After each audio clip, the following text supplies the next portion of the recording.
नमस्कार दोस्तों, हम पढ़ रहे हैं आनुवंशिकी, जिसमें आज हम पढ़ेंगे मेंडल के नियमों का विचलन। तो आइए हम इसे समझते हैं।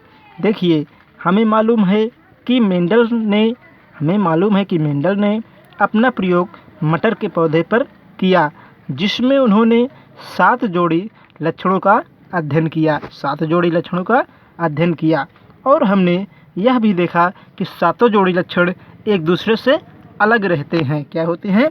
एक दूसरे से अलग रहते हैं। आइए हम पहले उनके 7 जोड़ी लक्षणों का एक बार पुनः अध्ययन करते हैं। पहला था तने की लंबाई। देखिए, इसमें 2 संभावनाएं हैं, या तो तना लंबा होगा और या तो बौना होगा। पहला लक्षण आपको मिल गया। इसी प्रकार 7 जोड़ी लक्षण लिए थे। दूसरा होगा बीज का आकार कैसा होगा? या तो बीज का आकार गोलाकार या तो झुर्रीदार होगा। उसके बाद हम देखिए तीसरा लक्षण बीज का रंग क्या था? बीज का रंग था आपका पीला। पहले पीला है, उसके बाद हरा। फिर देखिए चौथा लक्षण जो है पुष्प का रंग कैसा होना चाहिए? पुष्प का रंग या तो आप कैसा होगा?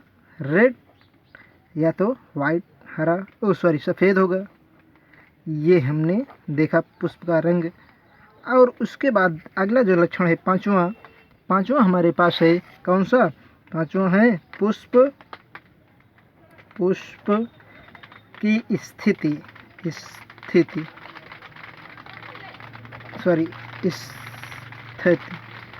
ये है कक्षस्थ हो सकती है या शीर्षस्थ ये हो सकती है। अगला हमारे पास है क्या? यहाँ पर अगला है बीज, तो हम फली का रंग कैसे हो सकता है? फली का रंग हो सकता है, पहले रहेगा हरा और उसके बाद पीला। फिर आप सातवें में कहेंगे कि फली का आकार फली का आकार कैसे होगा? फली का आकार फूली हुई या चपटी। आपने ये 7 लक्षण देखा। जो लक्षण इधर के हैं, इस तरफ के हैं, तो हमने देखा कि ये सभी लक्षण क्या हैं? ये सभी लक्षण जो 7 लक्षण है वो इस पर प्रभावी हैं। अर्थात ये क्या है? ये आपका प्रभावी लक्षण है और ये आपका अप्रभावी लक्षण है। हमने इसको देखा। अब हम देखिए इस कहानी को आगे बढ़ाते हैं। तो हम कहेंगे कि मेंडल ने जिन 7 जोड़ी का लक्षण का अध्ययन किया उसे हमने देख लिया। अब हम देखेंगे कि मेंडल ने एक संकर क्रॉस के अनुसार 2 नियमों का प्रतिपादन किया। मेंडल ने एक संकर क्रॉस के अनुसार 2 नियम या 2 निष्कर्ष निकाले, जिसमें से पहला था आपका क्या बेस माना? एक संकर क्रॉस। इसके आधार पर उन्होंने क्या दिए? 2 नियम दिए। पहला नियम दिए प्रभावितता का नियम और दूसरा दिया क्या? पृथक्करण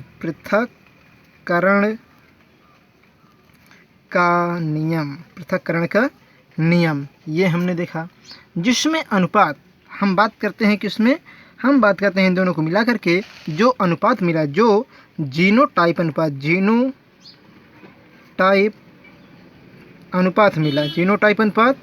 मिला, वह क्या था? जीनोटाइप अनुपात मिला, वह था आपका 1:1 और फिनोटाइप जो अनुपात था, फिनोटाइप अनुपात जो था वह क्या था? वो भी आपका था 3:1।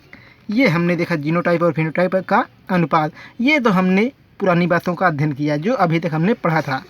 हम अब ऐसे कुछ तथ्य देखते हैं हम, अब कुछ ऐसे तथ्य भी देखते हैं जहाँ पर मेंडल का नियम लागू नहीं होता है अथवा मेंडल के नियम के अनुसार रिजल्ट नहीं मिलता है, यानी यहाँ पर मेंडल के नियमों का विचलन होता है। इसे हम क्या कहते हैं? मेंडल के नियम का विचलन कहते हैं। इसके अंतर्गत 4 पॉइंट या 4 तथ्य आते हैं। पहला आपका आता है, जिसमें हमने पहले भाग में बताया था, इसके पहले वाले भाग में बताया था, क्या आता है? अपूर्ण प्रभावितता। दूसरा आता है आपका सह प्रभावितता। और तीसरा है आपका पेलियोट्रॉपी। और चौथा आपका है क्या? चौथा है यहाँ पर आपका लिंकेज। तो हम ये चारों को पढ़ेंगे जहाँ पर मेंडल का नियम लागू नहीं होता है। तो पहले हम बात करते हैं इनकम्प्लीट डोमिनेंट या अपूर्ण प्रभाविता। आप कहेंगे अपूर्ण प्रभाविता क्या है? तो इसके अनुसार देखिए, आप क्या वर्ड कहेंगे, कैसे आप इसे परिभाषित करेंगे? कहेंगे जब किसी जीव या पौधे में 2 लक्षणों को लेकर क्रॉस कराते हैं, 2 लक्षणों को लेकर संकरण कराते हैं या क्रॉस कराते हैं, तो अगली पीढ़ी में दोनों के मध्यवर्ती लक्षण प्राप्त होते हैं अथवा एक लक्षण पूर्ण प्रभावी होता है और दूसरा लक्षण अपूर्ण प्रभावी होता है। तो हम इसे क्या कहते हैं? इसे हम अपूर्ण प्रभाविता कहते हैं। अब देखिए, इसको हम समझने के लिए एक उदाहरण लेंगे जिसे वैज्ञानिक कार्ल कोरेंस ने किया था। उन्होंने गुलबांस के लाल पुष्प को सफ़ेद पुष्प के साथ क्रॉस कराया। गुलबांस के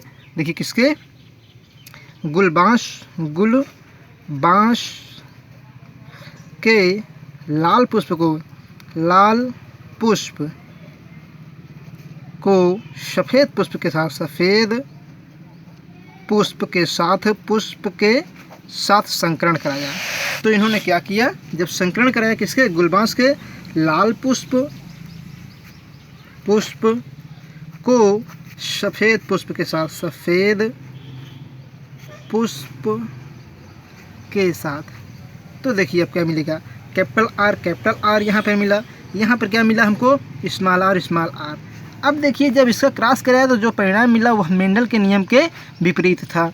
जैसे यहाँ पर देखिए, ये आएगा और यहाँ पर ये आएगा। अब ये बनाएंगे गैमेट बनाने के बाद होता क्या है? यहाँ पर इतना आपको पता है। ये क्या है आपका? ये है F1 मतलब फर्स्ट फीलियल जनरेशन। और ये क्या है आपका? ये है आपका पेरेंटल जनरेशन। तो हमने ये देखा। उसके बाद हम देखेंगे कि जीन कितने बनेंगे। यहाँ पे गैमेट 2 होगा आपका, हेटेरोजाइगस केवल 1 है। तो यहाँ पे होगा कैपिटल आर और यहाँ पे होगा स्मॉल आर। ये हमको पता है। अब देखिए, गैमेट बनाएंगे आप। अब यहाँ पे क्या करेंगे? इसको मतलब इसका स्वपरागण कराएंगे। तो capital R small R cross capital R small R. जब आप क्रॉस कराएंगे तो गैमेट कितना बनेगा आपका? 4 गैमेट बनेगा। मल्टीप्लाई कर देंगे आप, ये आपके गैमेट बन गए। ये गैमेट बन गए आपके। जब गैमेट बन गए आपके तो आप क्या करेंगे? चेकर बोर्ड बनाएंगे। आप कितने कॉलम जितने यहाँ पे हों उसी का आप मल्टीप्लाई कर दीजिए। तो 2 हैं, 1 और 2, 2 2 4, मतलब यहाँ पे आपको 4 गैमेट बनाने पड़ेंगे चेकर बोर्ड में। कहेंगे कैसे? ये समझ नहीं आया। अरे भाई, एक यहाँ पे है गैमेट, एक गैमेट यहाँ पे 2, एक गैमेट यहाँ पर, एक गैमेट यहाँ पर 2। अब आप 2 और 2 का गुणा कर दीजिए तो क्या आएगा? 4 तो आएगा। तो 4 कॉलम आपको चेकर बोर्ड में बनाने हैं। ये आपने 4 कॉलम बना दिया। अब देखिए, पहले करेंगे कैपिटल आर, यहाँ का मतलब गैमेट रखेंगे, और यहाँ पे स्मॉल आर, यहाँ पे कैपिटल आर, यहाँ पे स्मॉल आर। ये हमने कर दिया। अब देखिए क्या करेंगे? यहाँ पर कैपिटल आर अर्थात ये पुष्प क्या होंगे? ये पुष्प लाल होंगे पूरे।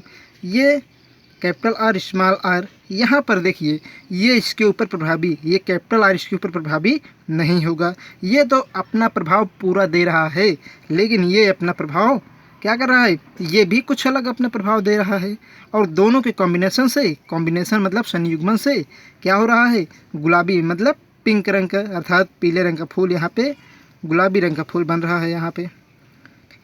और यहाँ पे देखिए उसी प्रकार होगा कैपिटल आर स्मॉल आर, और यहाँ पे स्मॉल आर।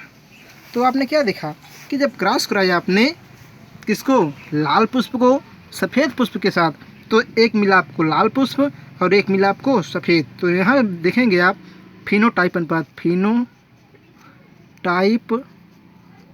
अनुपात, फिनोटाइप क्या मिलेगा यहाँ पर, यहाँ पे एक लाल पुष्प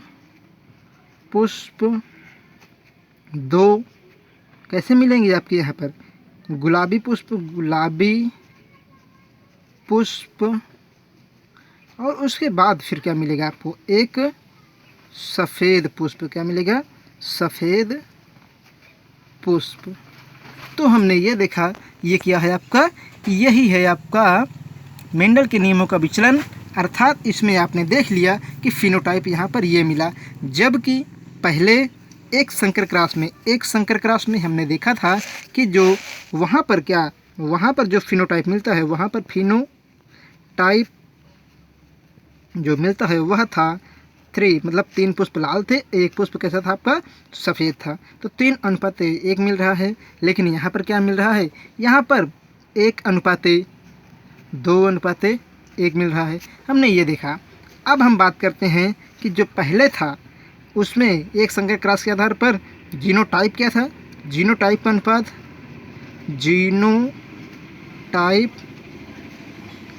क्या था, 1:1, 1:2:1 था। कब, जब हम बात कर रहे थे प्रभाविता की नियम की, और पृथक्करण दोनों इसमें समाहित थे। अब हमने इसको देख लिया, और इसमें जो आपका क्या है जीनोटाइप है, वो क्या है, जीनोटाइप। हम यहाँ पे बात कर रहे हैं किसकी, अपूर्ण प्रभाविता की। तो यहाँ पर हम बात कर रहे हैं अपूर्ण प्रभाविता की, तो क्या है अनुपात, 1:2:1। तो यहाँ पर मेंडल का नियम लागू नहीं होता है। तो हमने ये देखा, क्रॉस को हम एक बार पुनः समझते हैं। लाल पुष्प को लिया, सफ़ेद पुष्प के साथ क्रॉस कराया, तो गैमेट एक बना, कैपिटल आर स्मॉल आर। इन दोनों का कॉम्बिनेशन हुआ तो क्या बनेगा, कैपिटल आर स्मॉल आर बना। इनका हमने स्वपरागण कराया, देखिए इनका हमने क्या किया, स्वपरागण कराया। और जो पहली पीढ़ी में पुष्प बने वो कैसे थे, गुलाबी पुष्प थे, वे सभी गुलाबी पुष्प थे। और उसके बाद ये आपको पोजीशन मिला जिसमें आपने देखा कैपिटल आर स्मॉल आर। तो कैपिटल आर क्या है, रेड के लिए रेड पुष्प बना रहा है, और इसके लिए ये दोनों क्या है, स्मॉल आर, मतलब ये गुलाबी पुष्प बना रहे हैं और ये सफ़ेद पुष्प बना रहा है। तो हमने ये देखा, और इसका जो प्रयोग किया वो क्या था, जो जिस पौधे पर प्रयोग किया वो था आपका 4 o'clock। क्या था, 4 o'clock या 4 o'clock पौधे का नाम है। इस पर उन्होंने कार्ल कोरेंस ने अपना प्रयोग किया था। तो आप ये कहेंगे इसका एक नाम और है, क्या है, मिराबिलिस जलापा, मिराबिलिस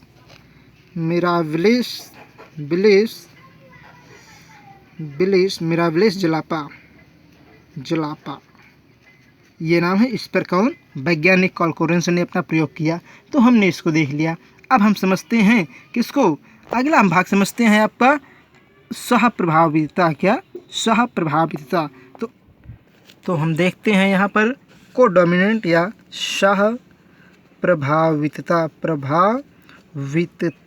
सहप्रभाविता ये क्या होती है, ये हम देखते हैं। आप कहेंगे कि सहप्रभाविता वह घटना होती है जिसमें दोनों लक्षण अपने आप को प्रकट करते हैं। सहप्रभाविता वह घटना होती है जिसमें दोनों लक्षण अपने आप को प्रकट करते हैं। इसका उदाहरण है पहला मनुष्य का रक्त, और दूसरा उदाहरण है क्या, जंतुओं में क्रॉस या संकरण। तो आइए हम देखते हैं जंतुओं में क्रॉस या संकरण। उदाहरण के लिए हम लेते हैं यहाँ पर कि हमने एक काले रंग के जंतु का, काले जंतु का क्रॉस हमने कराया किससे, सफ़ेद जंतु से, सफ़ेद जंतु से। तो देखिए क्या है, काला है एक जंतु, एक है सफ़ेद। मान लीजिए मेल क्या है, मेल है आपका काले रंग का और फीमेल है सफ़ेद रंग का। जब हमने क्रॉस कराया तो होगा क्या, यहाँ पर ब्लैक मतलब काला बी और ये कैपिटल बी, यहाँ पे स्मॉल बी और स्मॉल बी ये हो जाएंगे। ये तो आपको समझना पड़ेगा। ये हमने सिंबल लिया।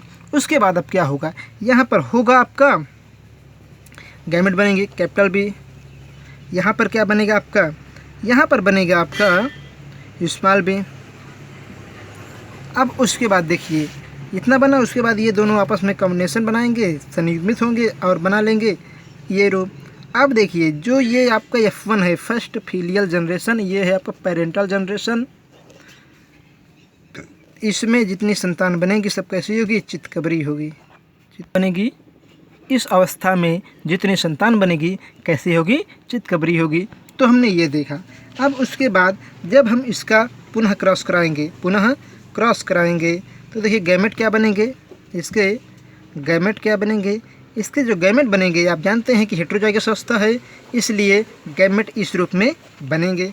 अब देखिए यहाँ पे capital B small B, capital B small B ये बन गया आपका। उसके बाद आप देखिए चेकर बोर्ड में कितने कॉलम बनेंगे, 2, मतलब एक यहाँ का गैमेट हो गया, एक गैमेट यहाँ का 2, एक यहाँ का, एक यहाँ का 2। तो आप 2 को 2 से गुणा कर देंगे 4, अर्थात चेकर बोर्ड में आपके 4 कॉलम बनेंगे। 4 कॉलम मान लीजिए आपने ऐसे बना दिया। अब क्या होगा, यहाँ पर हो जाएगा बी, यहाँ पे होगा स्मॉल बी, उसके बाद यहाँ पे होगा कैपिटल बी और यहाँ पर होगा स्मॉल बी। अब देखिए हम क्या करेंगे, अब यहाँ पर हम करेंगे कैपिटल बी स्मॉल बी और यहाँ पे क्या देखेंगे, कैपिटल बी स्मॉल बी और यहाँ पर हम क्या देखेंगे, यहाँ पर देखेंगे स्मॉल बी। तो हमने ये देखा कि यहाँ पर जब हमने क्रॉस कराया तो ये है F2 पीढ़ी, मतलब दूसरी पीढ़ी F2 पीढ़ी है। तो F2 पीढ़ी में हमने क्या देखा, हमने यही देखा कि ये जो कैपिटल बी है ये क्या दिखा रहा है कि ये काले रंग का जंतु है। ये क्या दिखा रहा है, स्मॉल बी ये दिखा रहा है कि ये सफ़ेद रंग का जंतु है।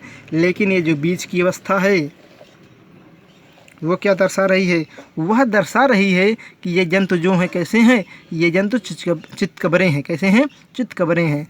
तो पुनः ध्यान दीजिए, सह प्रभाविता, आप कहेंगे सह प्रभाविता या प्रभाविता वह घटना होती है जब किसी जीव में 2 लक्षणों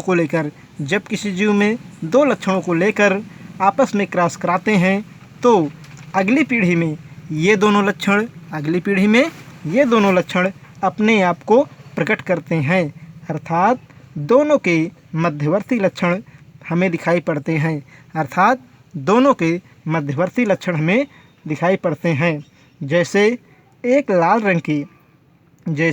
लाल रंग के पशु का संकरण एक सफ़ेद रंग के पशु के साथ कराया जाता है तो अगली पीढ़ी में चितकबरी संतान उत्पन्न होती है। तो आइए हम इसे समझते हैं। हमने एक काले रंग का जंतु लिया और एक सफ़ेद रंग का जंतु लिया। अब हमने क्या किया, जब इसका क्रॉस हमने कराया तो देखिए इसके लिए जो जीन क्या होंगे, काले के लिए कैपिटल बी और सफ़ेद के लिए स्मॉल बी। हमने इनका क्रॉस कराया तो जो गैमेट बना वो कैपिटल बी बना और स्मॉल बी बना। यहाँ तक हमें समझ में आया। उसके बाद यहाँ पे जो क्या है, कैपिटल बी स्मॉल बी, ये है आपका, ये गैमेट बने हुए हैं। यहाँ पे जो संतान बनी है वो सब कैसी है, चितकबरी है। अब उसके बाद हमने F1 वाले मतलब फर्स्ट फीलियल जनरेशन वाले जितने भी जंतु हैं उनका हमने क्रॉस कराया, उनका आपस में हमने क्रॉस कराया। जब क्रॉस कराया तो क्या हुआ, गैमेट फिर से अलग प्रकार के बने। क्या बने आपके, कैपिटल बी स्मॉल बी। तो यहाँ पे कितने, कुल 4 प्रकार के, 2 प्रकार के यहाँ पर, 2 प्रकार के यहाँ पर गैमेट बने। अब प्रश्न आता है कि चेकर बोर्ड में कितने कॉलम होंगे, तो चेकर बोर्ड में कितने कॉलम होंगे आपके, 4 होंगे। तो हमने देखिए चेकर बोर्ड बनाया, उसमें 4 कॉलम बनाए। अब देखिए यहाँ पर कैपिटल बी को लिखा हमने, यहाँ पे स्मॉल बी को, यहाँ पर कैपिटल बी को, यहाँ पर स्मॉल बी को हमने लिखा।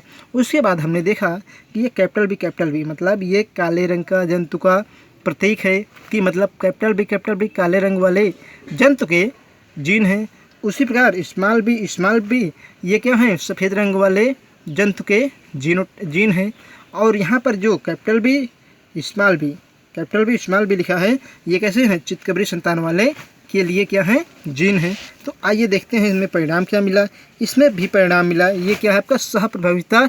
इसने जो परिणाम मिला, जो जीनोटाइप अनुपात है, पहले हम देखेंगे जीनोटाइप। तो जीनोटाइप क्या मिला हमको, कैपिटल बी ये कितना है, 1 है।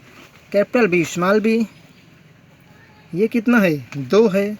और स्मॉल बी ये कितना है आपके पास, ये हमारे पास है यहाँ पर 1। तो हमने ये जीनोटाइप अनुपात देखा। अब फिनोटाइप हम देखते हैं, फिनोटाइप अनुपात या फिनोटाइप हम देखते हैं। तो फिनोटाइप में क्या होगा, फिनोटाइप में होगा आपका कि देखिए एक अवस्था दिखा रहा है, एक जंतु ऐसा है, एक जंतु काले रंग का होगा, काले रंग का। दूसरा, और 2 जंतु कैसे होंगे, 2 जंतु होंगे आपके चितकबरे रंग के। और तीसरा होगा आपका सफ़ेद रंग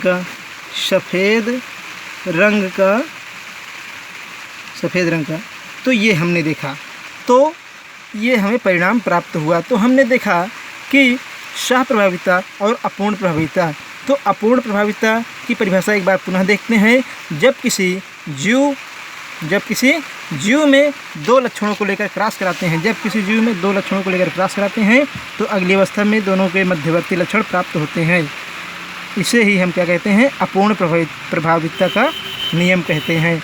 तो हमने आज ये देखा, अगले भाग में हम इसके आगे पढ़ेंगे। पढ़ते रहिए, जो आपको न समझ में आए आप कमेंट बॉक्स में लिखें। धन्यवाद।